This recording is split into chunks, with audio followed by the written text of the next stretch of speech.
வசனத்துக்கு நல்ல வசனம் பேசுகிற சபைகளில் கூட்டம் இருக்காது. சத்தியம் பேசுகிற ஊழியக்காரங்க கூட என்ன பண்ணுறதுன்னு தெரியாமல் அப்படியே சத்தியத்தை விட்டு போனவங்களாம் இருக்காங்க.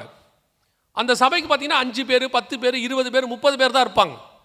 சத்தியம் பேசுகிற ஊழியக்காரங்க கூட டென்ஷன் ஆகி சத்தியத்தை விட்டான்.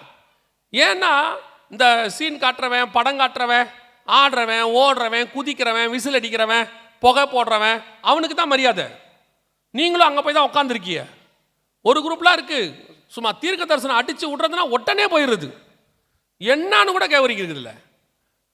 ஜப்பானில் பூகம்பம் வரும், அதுக்கு உங்களுக்கு என்ன? அதை கேட்டு நீங்கள் என்ன பண்ண போறீங்க? அது ஜப்பானுக்குள்ள சொல்லணும், அது ஜப்பானுக்குள்ள போகணும். அதை போய் கேட்டு வந்து பெருமையாக சொல்கிறாங்க. ஒருத்தன் ஒரு மீட்டிங் போயிட்டு வந்து சொல்கிறான், என்னடா அண்ணன் செய்தி கொடுத்தாரு, என்னடா என்ன கொடுத்தாருலாம் தெரில, ஆனால் போட்டு வாங்கினாருங்கிறான். செய்தி என்னடா கொடுத்தாரு, அது என்ன தலைப்போசனை எடுத்தார், அதை விடுங்கண்ணே அப்படி நொறுக்கி எடுத்துவிட்டாப்ல. இது என்ன நடக்குதுன்னே ஒன்றும் புரியவே இல்லை. இப்போ உங்களுடைய மென்டாலிட்டியே வசனத்தை கேட்கறதுக்கு பதிலாக என்னவாயிருச்சு, வேற மாதிரி போக தொடங்குது. அதனால் தயவு செய்து இந்த சத்தியம் பேசுகிற இடத்துக்கு போங்க. வசன பஞ்சம் அதிகமாகிட்டே போகுது. ஆன்லைனில் பேசுகிறாங்க, அவர் பேசுகிறாரு, இவர் பேசுகிறாரு. இப்போவும் சொல்கிறேன், எப்படி உங்கள் பையனையோ உங்கள் பொண்ணையோ ஒரு ஸ்கூலுக்கு அனுப்பி ஒரு டியூஷனுக்கு அனுப்புகிறீங்களோ, அதே மாதிரி ஒரு சபைக்கு போய் ஒரு போதகர் கீழே படிங்க. போதும். இந்த அளப்புண்டு தெரியாதீங்க.